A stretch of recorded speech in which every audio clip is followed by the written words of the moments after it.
तो आज हम बात करने वाले हैं टाइप्स ऑफ ट्रेडिंग। ट्रेडिंग के कुछ टाइप यहाँ पे हमने लिखा, जैसे intraday trading, scalping trading, swing trading, option trading और पोजिशनल ट्रेडिंग। तो अक्सर हम लोग इसमें कंफ्यूज रहते हैं कि इसमें से कौन सी ट्रेडिंग सही है, कौन सी ज़्यादा प्रॉफिटेबल है, कौन सी ट्रेडिंग हमारे लिए सूटेबल है, कौन सी ट्रेडिंग हमें करनी चाहिए। ये हम कैसे समझ पाएंगे? जब हम इन पांचों टाइप की ट्रेडिंग के बारे में सही से समझ जाएंगे, यानी कि इंट्राडे क्या होता है, स्कैल्पिंग क्या होता है, स्विंग क्या होता है, ऑप्शन ट्रेडिंग क्या होता है, पोजिशनल ट्रेडिंग क्या होता है, इन सब में डिफरेंसेस समझ जाएंगे। ठीक है, इन सब की खासियत समझ जाएंगे, किसमें क्या चीज़ होता है, किसमें क्या चीज़ नहीं होता। तब हम डिसाइड कर सकते हैं कि कौन सी ट्रेडिंग हमारे लिए सही है। तो अब यहाँ पे एक सवाल हो सकता है कि क्या इतनी ही टाइप की ट्रेडिंग होती है? नहीं, इसके अलावा और भी ट्रेडिंग होती है, लेकिन जो ज़्यादातर पॉपुलर है, जो ज़्यादातर लोग करते हैं, वो सब हमने यहाँ पे लिख दिया है। इन पांचों को एक एक करके समझने के लिए चलिए करते हैं वीडियो की शुरुआत। नमस्कार, मैं संजय कुमार पटेल स्वागत करता हूँ एक बार फिर से अपने इस यूट्यूब चैनल पर। तो चलिए सबसे पहले हम समझ लेते हैं कि इंट्राडे ट्रेडिंग किसे कहते हैं। इंट्राडे ट्रेडिंग में आपको एक बात का सबसे पहले ध्यान रखना है कि इसमें इंट्रा मतलब एक ही दिन के अंदर हमें शेयर खरीदना होता है, एक ही दिन के अंदर शेयर को बेचना होता है, और इसमें आपको 5x तक मार्जिन मिलता है। फॉर एग्जांपल, अगर आपके पास 50 रुपये हैं, आप इसको 5 से मल्टीप्लाई कर दीजिए, इसकी वैल्यू 500 हो जाती है। यानी कि आप 500 है तो उसको 5 से मल्टीप्लाई कर दीजिए, उतने वैल्यू का आप स्टॉक, शेयर, ये सारी चीज़ें ले सकते हैं और खरीद बेच सकते हैं। कहने का मतलब यह है कि इसमें आपको मार्जिन की सुविधा मिलती है। मार्जिन की सुविधा का मतलब यह है कि जैसे हमारे पास 1000 रुपये हैं आज और हम इंट्राडे ट्रेडिंग करके पैसे कमाना चाहते हैं। ठीक है, एकदम आसान भाषा में समझिए, 1000 रुपये हैं और आप इंट्राडे करके ट्रेडिंग करके पैसे कमाना चाहते हैं। अब जब आपको 5x मार्जिन मिलेगा तो ये अमाउंट आपका हो जाएगा, कितना हो जाएगा? ये हो जाएगा आपका 5000। ठीक है, अभी मार्जिन भूल जाइए, अभी मान लेते हैं कि आपके पास 1000 रुपये हैं। ठीक है, 1000 रुपये से आप अपनी ट्रेडिंग शुरू करते हैं। मान लेते हैं कि आपने किसी शेयर में पैसा लगाया और वो 10% बढ़ गया एक ही दिन में, एग्जाम्पल के लिए। तो 1000 का 10% कितना होता है? 1000 का 10% सिर्फ होगा 100 रुपये। ठीक है, 1000 का 10% सिर्फ 100 रुपये होगा, तो आप 100 रुपये कमाएंगे। हालांकि 10% इतना आसान तो है नहीं कि 10% बढ़ जाएगा, कम ही रहता, हो सकता है 5% रहे तो ये आपका 50 रुपये बनेगा। एक दिन में आपने 50 रुपये कमाया तो क्या कमाया। लेकिन जब आपको 5x का मार्जिन मिल जाएगा तो ये अमाउंट अब बन जाएगा 5000। आपका एक ही 1000 है, लेकिन वो ऐसा अकाउंट होता है कि आपने 5000 लगाया है। अब 5000 पे अगर आपको 10% मिल रहा है, यहाँ पे कितना हो गया? 500 रुपये हो गया। 1000 लगा के आपने एक दिन में 500 रुपये कमा लिया। अगर 10% का प्रॉफिट आ रहा है तो एक ही दिन में आपने 500 रुपये कमा लिया। एक और एग्जांपल लेते हैं कि अगर यही अमाउंट आपका 2000 रुपये है, 2000 रुपये आप लगा के ट्रेडिंग कर रहे हैं, तो 2000 का 5x कितना होगा? ये हो जाएगा आपका 10,000, और 10,000 पे आपने 10% कमाया, एक दिन में आपका कितना बन गया? 1000। तो यही वो रीज़न है, यानी कि मार्जिन जो मिलता है ये एक बहुत अच्छा रीज़न है लोगों को जो इंट्राडे अपनी तरफ अट्रैक्ट करता है। इसमें देखिए, जैसे मान लेते हैं कोई शेयर ऐसे ऐसे अप जा रहा है, तो जब ये बाई करते हैं यहाँ पे, ठीक है, और जब वो अप पे जाता है वो बेच सकते हैं। हो सकता है पूरे दिन के दौरान वो डाउन भी जाए, अप जाए, डाउन जाए, लेकिन आपको ये ध्यान रखना है 9:15 पे जब मार्केट ओपन होता है और 3:30 पे जब मार्केट क्लोज होता है, इसी के पहले मतलब इसी के बीच में इनको ट्रेडिंग करनी रहती। अगर इन्होंने बाई किया है तो 3:30 के पहले इनको सेल भी करना रहेगा, चाहे वो ऊपर जाए या ऊपर जाने के बजाय वो नीचे चला जाए। ठीक है, तो ये एक नुकसान भी रहता है इंट्राडे में। और इसमें सिर्फ बाय करके नहीं, सेल करके भी पैसा कमाते हैं। जैसे आपको कोई स्टॉक नीचे जाता हुआ दिख रहा है तो इसमें क्या करते हैं लोग, यहाँ पे सेल कर देते हैं, यहाँ पे सेल कर देते हैं जब वो प्राइस हाई रहता है, और जब वो नीचे डाउन रहता है इस समय ये बाय कर लेते हैं। जैसे ये मान लेते हैं कि यहाँ पे 100 रुपये का शेयर है और इन्होंने 10 शेयर ले लिया, तो 1000 रुपये इन्होंने लगा दिया। ठीक है, अब बाई पे मान लेते हैं शेयर यहाँ घटते घटते आ गया 80 पे, 80 पे फिर 10 शेयर इनको बाई करना रहेगा, तो ये कर देंगे आप, तो ये हो जाएगा 800। अब ये डिफरेंसेस आपको माइनस कर देना रहेगा, इतने पे इन्होंने सेल किया, इतने बाई किया, 800 लगा के। अब क्या यहाँ पे डिफरेंस आया 200 का, तो इन्होंने 200 रुपये यहाँ प्रॉफिट कमा लिया। यानी कि मार्केट चाहे ऊपर जाए चाहे नीचे जाए, दोनों केस में हम पैसा कमा सकते हैं। तो ये हो गया इंट्राडे। अब हम समझते हैं दूसरा, स्कैल्पिंग ट्रेडिंग। स्कैल्पिंग काफ़ी खतरनाक है, इसको थोड़ा सावधानी से आपको ट्रेडिंग इसमें करनी पड़ती है। स्कैल्पिंग का क्या है कि जैसे आपने इंट्राडे में समझा कि आपके पास पूरा एक दिन का समय रहता है, जब मार्केट ओपन होता है और जब क्लोज होता है उसके बीच का आपके पास समय रहता है, आप उसमें ट्रेडिंग करिए। ठीक है, लेकिन स्कैल्पिंग में लोग सेकंड में ट्रेडिंग करते हैं। सेकंड के डिफरेंसेस में जो अंतर आता है उससे ये लोग करते हैं। और ये लोग क्या करते हैं, इनका फोकस ये नहीं होता कि बहुत ज़्यादा प्रॉफिट, इनका फोकस होता है छोटा प्रॉफिट लेकिन जल्दी। तो ऐसे में ये लोग लार्ज नंबर ऑफ स्टॉक या शेयर खरीदते हैं ज़्यादा क्वांटिटी में, ताकि छोटा छोटा प्रॉफिट करके उनका काफ़ी ज़्यादा वो क्वांटिटी बन जाती है। तो चलिए इसको भी एक एग्जांपल की मदद से समझ लेते हैं। मान लीजिए टाइम हो रहा है 10:15 और 1 सेकेंड हुआ है। 1 सेकेंड पे जो स्कैल्पिंग ट्रेडिंग करते हैं वो लोग क्या करते हैं, जैसे मान लेते हैं एग्जांपल की उन्होंने 1000 शेयर ले लिए, किसी भी कंपनी का 1000 शेयर ले लिया। अब 10:15 और 30 सेकंड पे, यानी कि 1 सेकंड पे इन्होंने लिया था, 30 सेकंड पे ये इसका दाम मात्र 1 रुपये, जो भी उसका दाम था वो जस्ट 1 रुपये बढ़ जाता है।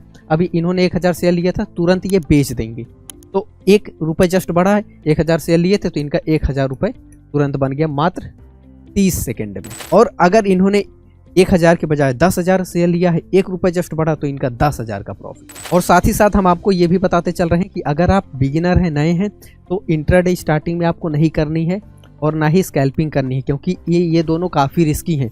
आपका काफ़ी पैसा नुकसान हो सकता है, चला भी जाता है, डूब भी सकता है, क्योंकि एक बार जब हमारा पैसा डूबता है तो फिर हमें गुस्सा आ जाती है, हम और पैसा लगाते हैं उसको कवर करने के लिए, ऐसे में लॉस होता चला जाता है। तो इसलिए आपको सावधानी रखनी है। अभी सारी टाइप समझ लीजिए, फिर आपको खुद ही समझ में आ जाएगा कि कौन सा आपके लिए बेटर है। तो चलिए अब हम समझते हैं कि स्विंग ट्रेडिंग क्या होता है। स्विंग ट्रेडिंग देखिए, जैसे आप इसमें समझे कि इंट्राडे एक ही दिन के लिए इसको खरीदते बेचते हैं, बट स्विंग ट्रेडिंग में ऐसा नहीं होता। आपको आपके ऊपर कोई फोर्स नहीं रहता कि आपने जो शेयर आज खरीदा है मार्केट ओपन होने के बाद, जरूरी नहीं कि आपको 3:30 के पहले आज ही बेचना है। आपके पास टाइम रहता है, आप आज बेच दीजिए, आज प्रॉफिट हो जा रहा है, कल प्रॉफिट हो रहा है, परसों हो रहा है, 1 हफ्ते बाद हो रहा है। तो इसको बोला जाता है कुछ दिनों से लेकर कुछ हफ्तों या कई केस में 1 महीने तक, आध महीने तक भी आप इसको होल्ड कर सकते हैं, जब तक आपका प्रॉफिट नहीं हो जाता। जब प्रॉफिट हो जाए तब आप बेच के अपना प्रॉफिट ले लीजिए। अगर बाई चांस आपने शेयर लिया और वो ऊपर जाने के बजाय नीचे चला गया, तो आपको घबराना नहीं है। अगर आप अच्छी कंपनी पकड़े हैं, ठीक है, टॉप 100 कंपनी में अगर आप पैसा लगा रहे हैं तो वो ज़्यादातर अच्छा ही परफॉर्म करती हैं। थोड़े टाइम में डाउन जाती हैं लेकिन फिर वो ऊपर चली जाती हैं। तो जब डाउन भी चली जाए तब भी आपको घबराने की ज़रूरत नहीं, क्योंकि आपका पैसा नहीं, चांसेस नहीं रहते कि डूबेंगे। हो सकता है कुछ टाइम के लिए नीचे रहे, लेकिन जैसे ऊपर जाता है फिर आप उसको बेच सकते हैं। तो इंट्राडे होता है, एक ही दिन में खरीद के बेचना रहता है, लेकिन स्विंग ट्रेडिंग में आप कुछ दिन से लेकर कुछ हफ्तों तक या महीनों तक भी आप इसको होल्ड कर सकते हैं। तो इसमें भी हम आपको एक एग्जांपल दे देते हैं। फॉर एग्जांपल आपने TCS का कोई शेयर लिया है, आपने 50 शेयर लिए हैं, और ये मार्केट जब डिप पे था, डाउन था, तब आपने लिया था, और आपको ये लगता है कि हाँ ये ऊपर जाएगा तो हम बेच देंगे। तो मान लेते हैं कि 100 रुपये उसका बढ़ गया, जो भी अमाउंट था उसमें 100 रुपये की बढ़ोतरी आ गई। 50 शेयर आपने लिए थे तो ये आपका बन जाएगा 5,000 रुपये। इस तरह से आप 5,000 रुपये कमा सकते हैं। तो ये आपका 1 हफ्ते में, 2 हफ्ते में, 3 हफ्ते में जब भी प्रॉफिट होगा तब आप बेचेंगे, बाकी तब तक आप रुके रहेंगे। अब यहाँ पे आप सोच रहे होंगे कि एक शेयर में हमें 2-3 हफ्ते का वेट करना पड़ रहा है, तो ऐसे में आपको थोड़ा रिसर्च करना पड़ेगा, और एक ही शेयर में नहीं 2-3 अलग अलग शेयर आप एक साथ लेके इसको कर सकते हैं। इतना समझ लिया? तो चलिए अब हम समझते हैं ऑप्शन ट्रेडिंग को, एकदम आसान करके इसको भी हम समझाने वाले हैं। ऑप्शन ट्रेडिंग के लिए एक हम एग्जाम्पल ले लेते हैं। मान लेते हैं कि एक कोई मोबाइल है, एकदम ध्यान से समझिएगा, एक कोई मोबाइल है जिसकी कीमत अभी है 40,000 रुपये, ठीक है, और ये OnePlus का मान लेते हैं कि मोबाइल है जिसकी कीमत 40,000 रुपये है, और इसकी बहुत ज़्यादा डिमांड है, और ये नया फ़ोन लॉन्च हुआ है। तो जब आप इसको ख़रीदने जाते हैं तो हर जगह आउट ऑफ स्टॉक है, कहीं आपको मिल ही नहीं रहा है, ठीक है, और आपको यही लेना है। अभी इसका जो मार्केट पे प्राइस आया था वो 40,000 आया था, लेकिन अभी हर जगह आउट ऑफ स्टॉक है। अब आपको कहीं से न्यूज़ मिली कि ये जो आउट ऑफ स्टॉक है, ये जब अभी आएगा इसका प्राइस रिवाइज हो जाएगा, प्राइस चेंज हो जाएगा। अब आपको लगा कि जब आउट ऑफ स्टॉक है तो हो सकता है प्राइस बढ़े, और कहीं से ये भी न्यूज़ मिली आपको कि लगभग 10,000 इसका प्राइस बढ़ सकता है, 50,000 रुपये का अब ये फ़ोन मिलेगा जब भी कोई ख़रीदेगा, ठीक है। आप क्या करते हैं, अपने पास की एक दुकान पे जाते हैं, वहाँ पे पूछते हैं कि ये वाला मॉडल OnePlus का कितने का, वो बताता है 40,000 का है, लेकिन अभी है नहीं। तो आप कहते हैं कि अच्छा एक काम करिए, कब तक आ जाएगा, तो वो बोलते हैं लगभग 1-2 हफ्ते में आ जाएगा। तो आप कहते हैं अच्छा ठीक है। आपको ये भी पता है कि अगर अभी आप नहीं लेते हैं, जब आएगा तो 50,000 हो जाएगा, आपको ये लग रहा है प्राइस, ठीक है, और आपको ये भी लग रहा है कि प्राइस हो सकता है 40,000 ही रहे या उससे कम भी हो सकता है, रिवाइज होने को बोला गया है, तो चेंज होगा। चेंज होने का मतलब ये नहीं कि बढ़ेगा, हो सकता है कम भी हो जाए, हो सकता है यही रहे, ठीक है। अब आपको फ़ोन यही चाहिए, तो अब आप क्या कर सकते हैं, ऐसा आपको करना है ताकि आपका भी नुकसान ना हो। तो आप इनको क्या बोलेंगे, हम अभी आपको 5,000 रुपये दे रहे हैं, ये टोकन मनी है, ये आप रख लीजिए। ठीक है, ये आप रख लीजिए। 5,000 थोड़ा ज़्यादा हो जाएगा, इसको हम कम कर देते हैं। मान लेते हैं कि 1,000 रुपये इनको आप दे देते हैं, बोलते हैं कि ये हमारा टोकन मनी है। अब ये तय हो गया कि हम आपके यहाँ से ये फ़ोन लेंगे, लेकिन जब ये फ़ोन आएगा, रेट 40,000 है तो हम 40,000 में ही आपसे ये फ़ोन लेंगे। बोलता है ठीक है, कोई दिक्कत नहीं, 40,000 में आप ले लेना। आप उसको ये भी बोलते हो कि ये जो 1,000 रुपये है, जब फ़ोन आएगा अगर हम फ़ोन लेंगे तो हम 40,000 आपको फिर से देंगे। ये 1,000 हम उसमें माइनस नहीं करवाएंगे, ऐसा नहीं होगा कि 39,000 हम आपको देंगे, हम आपको 40,000 देंगे। ये 1,000 आपका। अगर हम 1 हफ्ते बाद जब फ़ोन आता है, अगर हम लेना चाहें, ठीक है, तो हम 40,000 देंगे आपको, तो आपके पास 41, ये 1,000 आपका। और अगर हम फ़ोन नहीं लेते हैं तो भी ये 1,000 आपका, हम आपसे मांगेंगे नहीं। दुकान वाला और खुश, बोलता है ठीक है, डील डन। अब मान लेते हैं 1 हफ्ते बाद जब फ़ोन आया, उसका दाम हो गया 45,000 रुपये। ठीक है, 5,000 बढ़ गया। अब आप फिर जाते हैं, अब आप क्या करेंगे, तो आपके पास एक ऑप्शन ये है कि आप 40,000 और दीजिए, फ़ोन आपका। लेकिन अगर 45,000 पे आप इस फ़ोन को लेंगे तो क्या होगा, आपका यहाँ पे 4,000 का नुकसान हो जाएगा। ठीक है, 4,000 यानी कि आपको ज़्यादा पे करना पड़ा है। तो आप तो ये करेंगे नहीं, आपकी डील इसी में डन हुई है। अब ये दुकान वाला आपको कितने में दे देगा, टोटल आपकी जो कॉस्ट पड़ी 41,000 और फ़ोन आपका 45 है। आप किसी को बेचना चाहें तो 45 में बेच सकते हैं, यानी कि आपका यहाँ पे 4,000 का प्रॉफिट आ गया, और जो सेलर है जिसने आपको बेचा उसका 4,000 का लॉस हो गया। एक दूसरा केस ले लेते हैं, मान लेते हैं प्राइस बढ़ने के बजाय घट गया, 35,000 रुपये हो गया। ठीक है, अब आप क्या करेंगे, अब आप 40,000 अगर फ़ोन लेने जाएंगे तो डील आपकी 40,000 में हुई, 35 में नहीं। अब आपकी डील कितने में हुई है, 40,000 में। अब आपके पास एक ऑप्शन ये है कि आप ये 40,000 वाला फ़ोन ले लीजिए। ठीक है, और 1,000 आपने पहले से दिया तो ये 41 का पड़ेगा, जबकि नया फ़ोन आपको 35 में मिल रहा है। तो क्या समझदारी होगी, क्या ये समझदारी होगी कि आप ये 40,000 में खरीदें?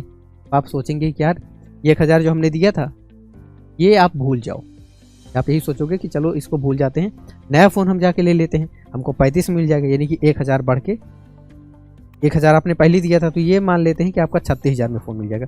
फिर भी आप देखेंगे कि जो आपकी डील हुई थी 40,000, उसके कंपैरिजन में ये फ़ायदा है। तो अगर आपको नया चाहिए ही तो आपको ये वाला प्राइस देना पड़ेगा, इस अमाउंट को भूल जाना होगा।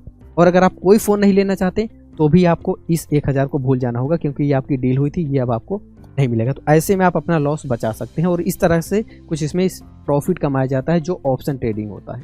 और अभी इसमें बहुत ज़्यादा डिटेल में नहीं जाते क्योंकि वीडियो जो है लंबा हो जाएगा। आपको आई होप समझ में आ गया होगा ऑप्शन ट्रेडिंग। अगर नहीं समझ में आया, थोड़ा बहुत डाउट है, तो ऊपर आई बटन पे एक हमने वीडियो दिया है ऑप्शन ट्रेडिंग का, वो मेनली ऑप्शन ट्रेडिंग पे है, कैसे लोग उसमें पैसे कमाते हैं, और एकदम आसान भाषा में समझा दिया है। तो अगर इसमें नहीं समझ में आया तो उस वीडियो को आप एक बार ज़रूर देख लीजिएगा, अगर आप ऑप्शन ट्रेडिंग करना चाहते हो। उसमें ऑप्शन ट्रेडिंग की सारी जानकारी है। ठीक है, डेरिवेटिव मार्केट क्या होता है, आपने पुट सुना होगा, कॉल सुना होगा, वो सारी चीज़ें उसमें हमने बताया है। अभी के लिए समझाने के लिए ये था कि इस तरीके से ऑप्शन ट्रेडिंग में लोग पैसा कमाते हैं। और अब हम समझते हैं आखिरी पॉइंट, जो कि है पोजिशनल। पोजिशनल को आप ऐसे ही समझिए जैसे आपका स्विंग ट्रेडिंग होता है। स्विंग ट्रेडिंग लोग कुछ दिन से, कुछ हफ्तों, कुछ महीनों तक करते हैं। पोजिशनल को 3 महीने, 6 महीने या उससे भी ज़्यादा तक लोग होल्ड करते हैं, जब तक प्रॉफिट नहीं हो जाता। तो जैसा स्विंग ट्रेडिंग है, एक प्रकार से आप पोजिशनल को भी वैसा ही मान सकते हैं। तो पोजीशन में लोग अच्छे स्टॉक में पैसा लगाते हैं और उनको ये पता रहता है कि हाँ ये कंपनी बढ़ेगी, और जब बढ़ेगी, जब उनका जो भी फिक्स रहता है कि हाँ 5%, 10% पे हम 8% पे इसको निकाल लेंगे, जब उतना उनका प्रॉफिट हो जाता है तो उसको बेच के निकाल लेते हैं।